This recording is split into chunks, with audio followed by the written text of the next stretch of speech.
It's 11:40 at night. You need to print one page, a boarding pass, a return label, a form due tomorrow. The printer lights up, thinks about it, and tells you the black cartridge is empty. So you drive to a store and pay $34 for a plastic box holding about 5 milliliters of ink.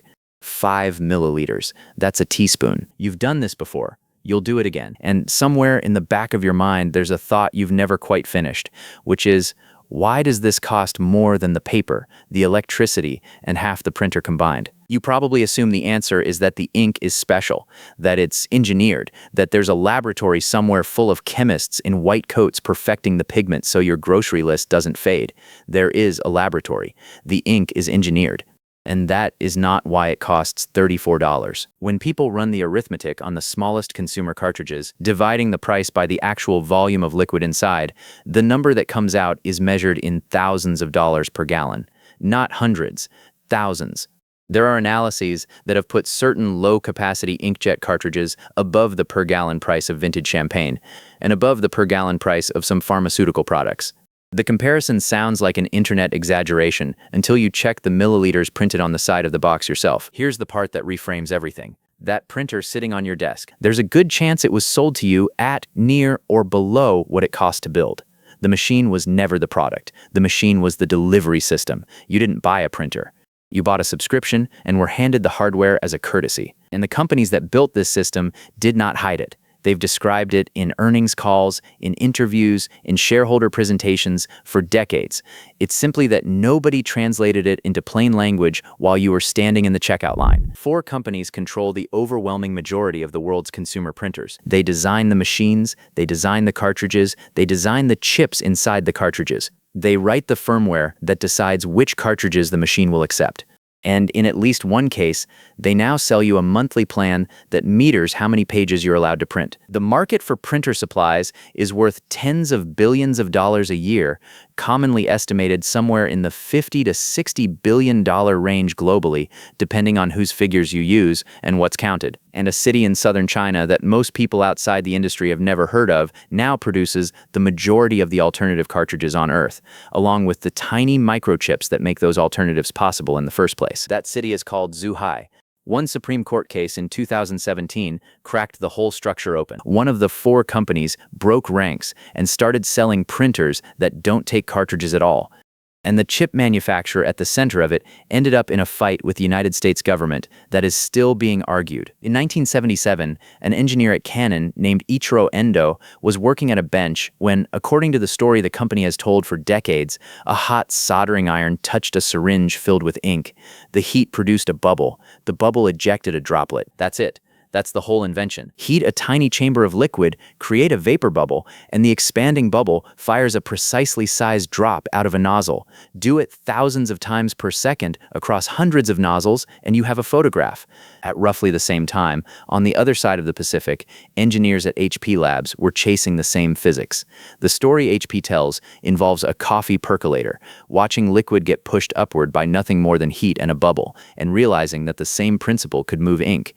By 1984, HP had the ThinkJet, one of the first mass-market thermal inkjet printers. This was genuinely brilliant engineering. Thermal inkjet is one of the more elegant things humans have mass-produced.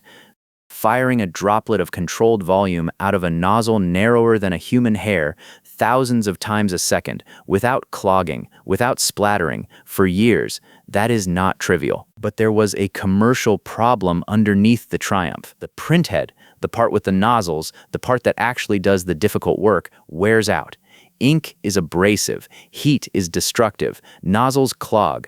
The early engineering answer was to build the printhead into the cartridge so that every time you replaced your ink, you also replaced the delicate, failure-prone component. It solved a real reliability problem. It also created something else, a consumable that was expensive to make, essential to operation, and controlled entirely by the manufacturer. The business model that grew out of that is usually called the razor and blades model, named after King Gillette, though the actual history is messier than the legend, since Gillette's razors weren't given away free while his patents held. The principle survived the myth anyway. Sell the durable thing cheaply, make your money forever on the thing that runs out. Printers turned out to be the most perfect razor and blades product ever built. Better than razors, better than video game consoles, better than coffee pods. Why? Because a razor blade is a piece of steel. Anyone can make a piece of steel, but a printer cartridge could be made to talk. Sometime in the 1990s and early 2000s, cartridges started arriving with small microchips embedded in them. Officially and legitimately, these chips do useful things. They tell the printer what type of ink is loaded, what color profile to use, roughly how much is left, whether the cartridge has been sitting long enough to degrade. But a chip that identifies a cartridge is also, inevitably, a chip that can refuse to identify one, and that turns a piece of plastic full of dye into a locked door. Lexmark went first, and went hardest. In the early 2000s, Lexmark sold cartridges under a program that offered customers a discount in exchange for agreeing to return the empty cartridge to Lexmark rather than refilling it. To enforce that agreement, the cartridges contained a chip running authentication code. Remove the chip's blessing and the printer would treat a perfectly functional cartridge as garbage. A small North Carolina company called Static Control Components made chips that let remanufacturers refill and reuse those cartridges. Lexmark sued, not primarily on patent grounds, but on copyright, arguing that the authentication code was protected work and that bypassing it violated the Digital Millennium Copyright Act, the law originally written to stop people from cracking DVDs. Think about what was being claimed there. That copying a few bytes of handshake code required to make a cartridge function was legally equivalent to pirating a movie. The courts didn't buy it. In 2004, the Sixth Circuit rejected the core of Lexmark's argument, reasoning that the code wasn't being copied for its creative expression, but because it was the only way to make the parts interoperate. Static Control survived. The two companies would keep fighting in court for another decade, all the way to the Supreme Court on a separate question in 2014, which Static Control also won. But here's what people miss about that case. Lexmark lost, and the model won anyway, because the legal defeat didn't remove a single chip from a single cartridge. It just meant the lock had to be defended with engineering instead of lawyers. So the chips got more complex, the authentication got harder, the firmware got smarter. And the arms race that defines this entire industry began, which brings us to the moment that made ordinary people, for the first time, genuinely angry about a printer. In September 2016, owners of certain HP OfficeJet printers discovered that cartridges, which had been working perfectly the day before, had suddenly stopped working. Not degraded, not warned about, stopped. Third-party and refilled cartridges that the machines had accepted for months were now rejected with errors suggesting damage or defect. Nothing had changed in the cartridges. What had changed was the printer. HP had distributed a firmware update containing what the company calls dynamic security, code that checks whether an installed cartridge carries an HP security chip. Reporting at the time indicated the relevant code had been pushed out months earlier and activated on a delay, which is why the failures appeared to happen spontaneously and simultaneously across thousands of machines. The backlash was immediate and enormous. HP published an open letter apologizing for not communicating clearly and released optional firmware that customers could install to remove that particular check. The company defended the underlying practice as protecting its intellectual property and product integrity. That was not the end of it. Consumer organizations across Europe pursued claims on behalf of affected customers, and HP entered a settlement reported at around 1.35 million euros, covering complainants in several European countries. In 2020, Italy's competition authority fined HP 10 million euros over its practices concerning the use of non-original cartridges.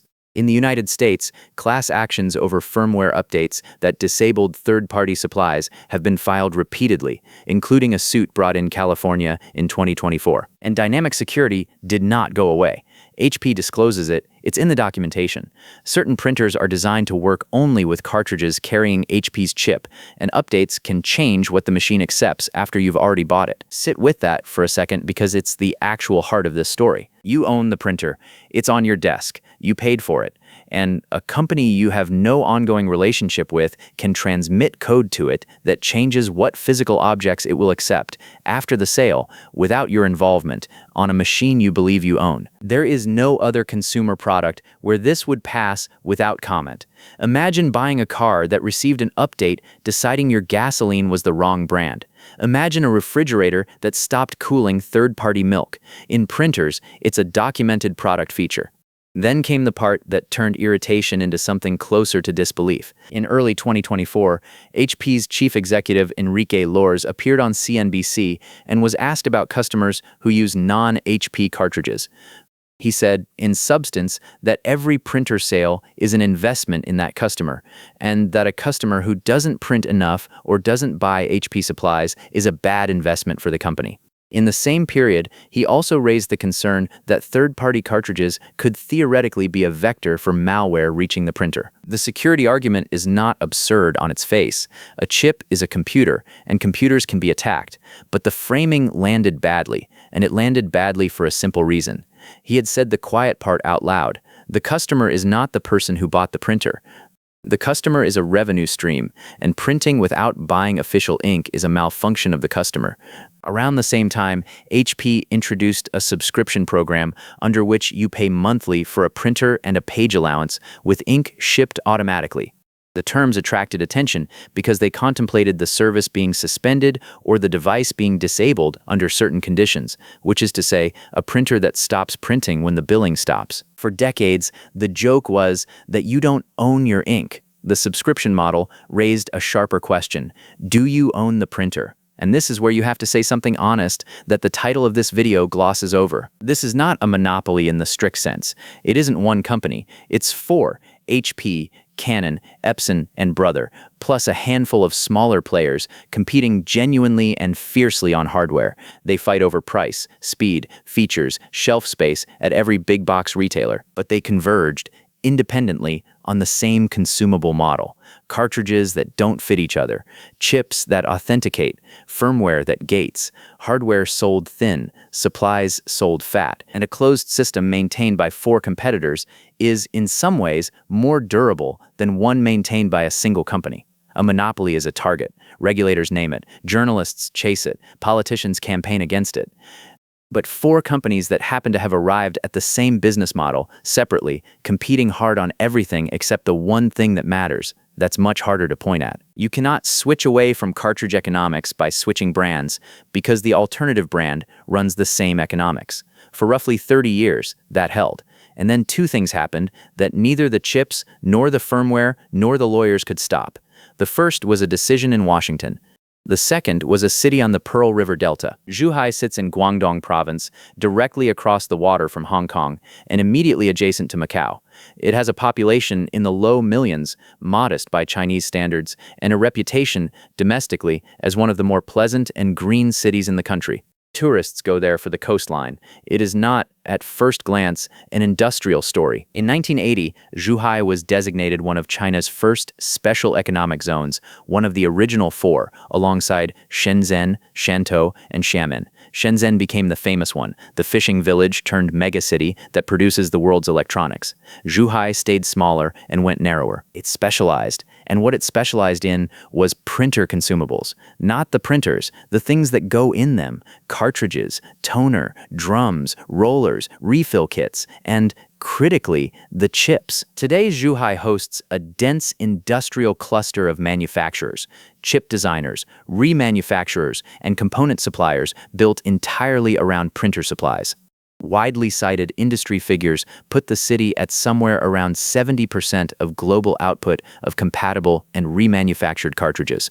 The world's largest trade show for the sector is held there annually, drawing buyers from Europe, Africa, South America, and North America to a single convention center to look at ink. There's a city on Earth where the biggest annual event is an ink convention. That city is Zhuhai. And the reason Zhuhai matters, the reason it isn't just another low-cost manufacturing hub, comes down to one product category that nobody outside the industry ever thinks about: the chip. Remember the lock. A third-party cartridge is not hard to fill with ink. Ink chemistry is well understood, and quality among serious manufacturers has improved enormously. Modern compatible cartridges routinely meet international standards for page yield and print quality, and independent testing has repeatedly found that on ordinary documents, most people cannot distinguish the output. But ink that the printer refuses to acknowledge is worthless. The barrier was never the liquid. The barrier was the handshake. So Zhuhai built companies whose entire business is the handshake. The largest of them, Apex Microelectronics, is part of a group called Ninestar, headquartered in Zhuhai, and it designs and produces the chips that allow non-original cartridges to communicate with printers. It has described itself as the world's leading supplier in that category, and the scale is enormous, chips produced in the hundreds of millions. Every time a printer manufacturer revises its authentication, engineers in Zhuhai analyze the change and update their chips. Every time the chips update, the manufacturers revise again. This cycle has been running continuously for roughly 20 years. It is one of the longest-running reverse engineering contests in consumer technology, and almost nobody knows it's happening. Now hold that thought, because there's a detail here that most versions of this story leave out, and it complicates the clean narrative considerably. I'll come back to it. First, the courtroom. In 2017, the United States Supreme Court decided a case called Impression Products v. Lexmark International. The dispute was almost comically small in appearance. Impression Products acquired used Lexmark cartridges, including ones sold under Lexmark's return and reuse terms, refilled them, and resold them. Lexmark said its patent rights were violated. The legal question underneath was not small at all. It was this: when a company sells you a patented product, how much control does it keep over that object afterward? Chief Justice Roberts wrote the opinion, and the court's answer on the central question was essentially unanimous. Once a patent holder sells an item, its patent rights in that item are exhausted.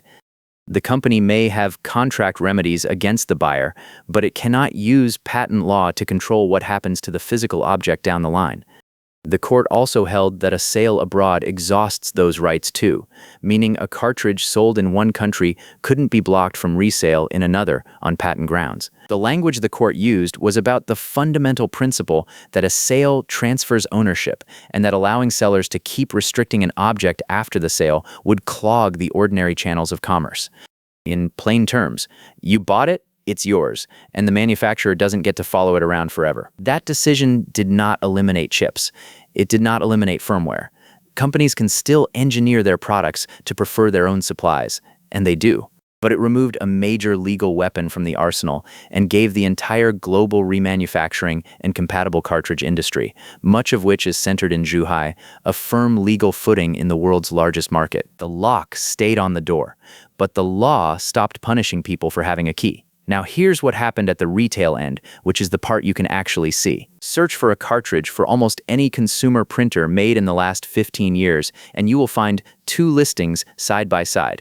The official one, sometimes $30, $40, $60 for a multi-pack, and the compatible one, often $3 to $8 per cartridge, frequently with higher stated page yields, usually shipping within 2 days. Same nozzle geometry, same physical shell, same chip protocol. In many cases, the ink is chemically comparable enough that on ordinary text documents, no ordinary person would ever identify which is which in a blind test. The manufacturers push back on this, and some of their objections are legitimate.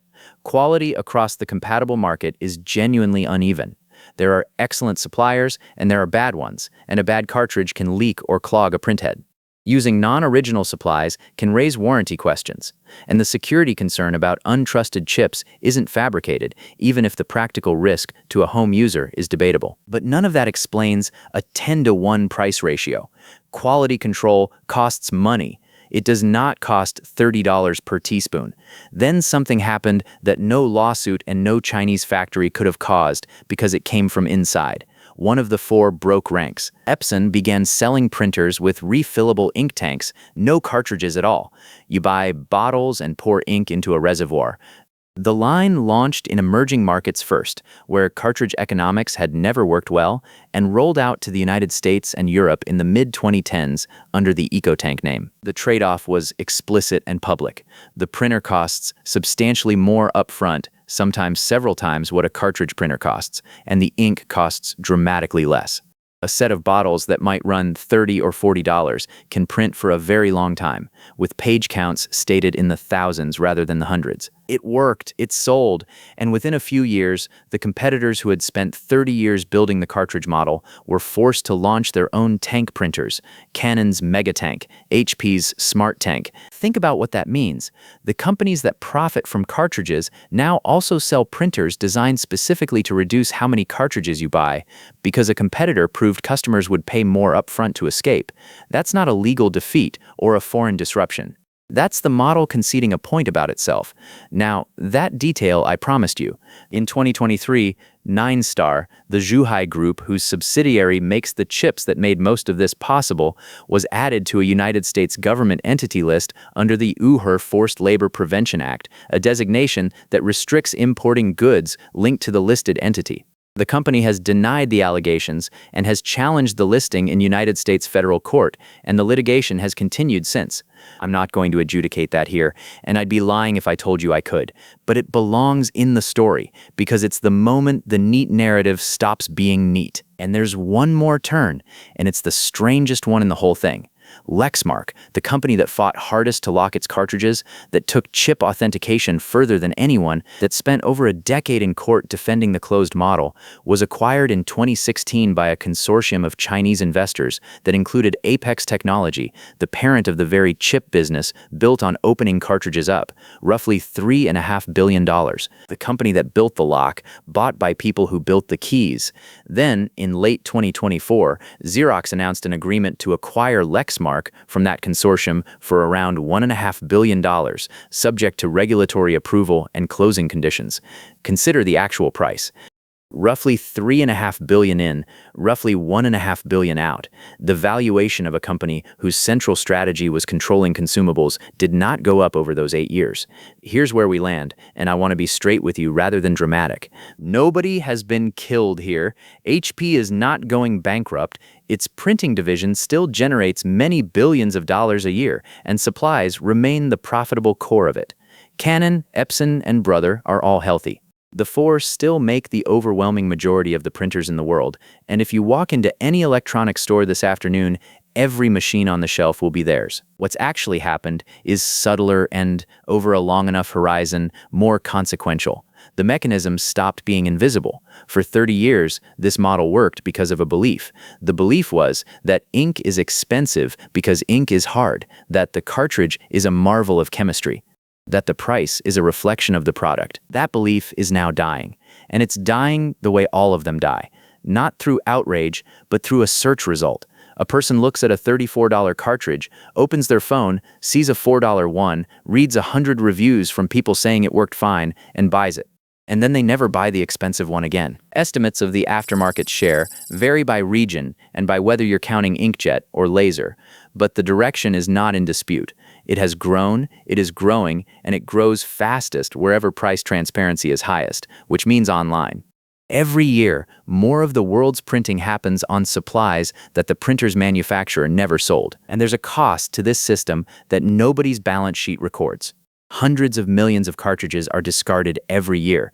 The commonly cited figure runs into the hundreds of millions globally, most of them plastic, most of them still structurally sound, most of them thrown away not because they broke, but because a chip declared them finished. A refilled cartridge is not merely a cheaper cartridge, it is a cartridge that didn't have to be manufactured. The four companies did not invent greed, they invented something more interesting and more durable, a product where the customer's ownership is partial, where the object is functional but not authorized, where empty is a decision made by software rather than a fact about liquid. So let's go back to where we started. It's 11:40 at night. The printer says the black cartridge is empty.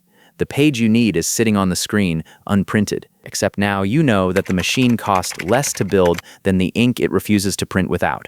You know that the chip inside that cartridge exists to decide whether the ink you own is ink you're allowed to use. You know that firmware arriving over your own internet connection can change what your own printer accepts. You know that a company's chief executive described customers who don't buy his supplies as a bad investment, out loud, on television. Maybe you order the $4 cartridge and wait 2 days. Maybe you drive to the store tonight and pay the $34. because the form is due tomorrow and convenience is worth something, and that's a completely reasonable trade. Either way, you're making that choice with the lights on. And I want to hear from you. A teaspoon of ink costs $34. The printer that needs it was sold to you at a loss, and the chip inside decides whether the ink you paid for counts. Have you ever had a printer reject a cartridge that was perfectly full? Did you switch to third-party ink, and did you actually notice a difference? Tell me in the comments.